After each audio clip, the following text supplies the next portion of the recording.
L'association vendéenne des constructeurs de maisons vous présente le journal du Vendée Globe.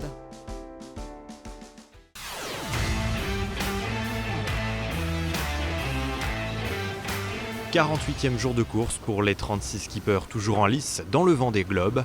En tête de flotte, l'écart reste minime entre Johan Richomme, leader, et Charlie Dalin sur ses traces. 35 000 séparent les deux hommes qui ont retrouvé de la vitesse ces dernières heures. Une petite dépression à gérer là. L'objectif c'est d'aller contourner cette dépression.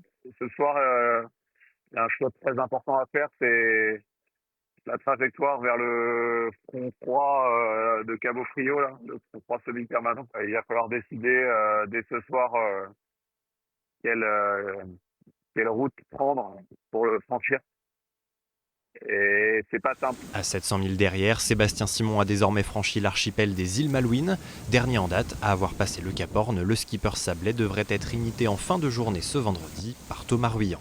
J'ai un Atlantique sud qui s'annonce pas si simple avec beaucoup de presse. Je vais avoir 24 heures sympas là après le passage du Cap. Et après, je vais devoir négocier un anticyclone qui sera pile sur ma route. Et après, du prêt, beaucoup de prêts, énormément de prêts jusqu'à priori récif. Je suis content d'avoir creusé un petit peu l'écart sur le petit groupe là d'énervés qui sont derrière.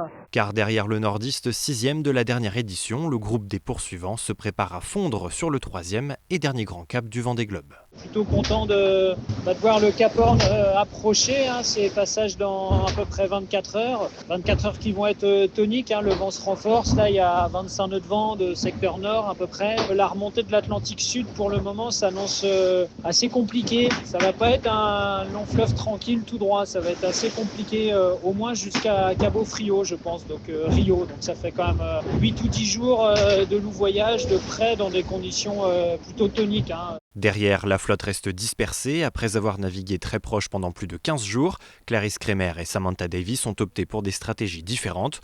Option sud pour la skippeuse de l'Occitane en Provence qui navigue depuis ce vendredi matin sans ordinateur de bord, la faute à une fuite d'eau. La Britannique, de son côté, a privilégié une option bien plus au nord. Les conditions plus sud dans cette dépression-là sont assez extrêmes. J'ai choisi l'option bande marin. C'est un choix de préservation de matériel, donc les voiles et le bateau, parce que mon objectif c'est d'être à 100% pour le remontée d'Atlantique. En 31e position, le Suisse Oliver Heer, détenteur d'une invitation pour ce Vendée Globe, naviguait dans des rafales à 45 nœuds ces dernières heures. De son côté, plus de 1000 milles derrière, Fabrice Amédéo entrevoit lui la fin d'un océan Indien particulièrement difficile. J'ai eu mon cadeau de Noël le 25 décembre, avec une chute dans le balcon avant pour gérer une tuile qui m'a un peu blessé. Rien de grave, le médecin de course m'a dit que c'était une commotion musculaire, mais je souffre un petit peu quand je fais des efforts physiques. Et cette nuit, j'ai eu les étrennes en avance. Alors les étrennes, c'était un magnifique départ à la bâtée, c'est quand le bateau se met à l'envers par rapport au vent avec les voiles, etc., tout à l'envers. J'ai cassé un peu d'accastillage dans l'histoire. L'océan Indien est en train de me faire un joli cadeau d'au revoir. Au classement de ce vendredi 27 décembre, aucun changement dans le trio de tête. Sébastien Simon compte 740 000 de retard sur le leader Johan Richomme. Un rang de gagné pour Paul Meillat et Sam Goodchild, respectivement 7 et 9e. En 13e position, Benjamin Dutroux est passé devant Samantha Davis et compte moins de 70 000 de retard sur Clarisse Kremer. Damien Seguin est 16e, Alan Roura 20e. Dans la suite du classement, 23e place pour Sébastien Marseille. Un peu plus de 150 000 sépare Benjamin Ferré, 21e, de Violette d'Orange, 25e. Enfin, plus de 10 jours après son dématage, Pip Air s'apprête enfin à rallier la terre ferme et le sud-est de l'Australie. Ce vendredi à 15h, la Britannique se préparait à entrer dans la baie du port de Melbourne.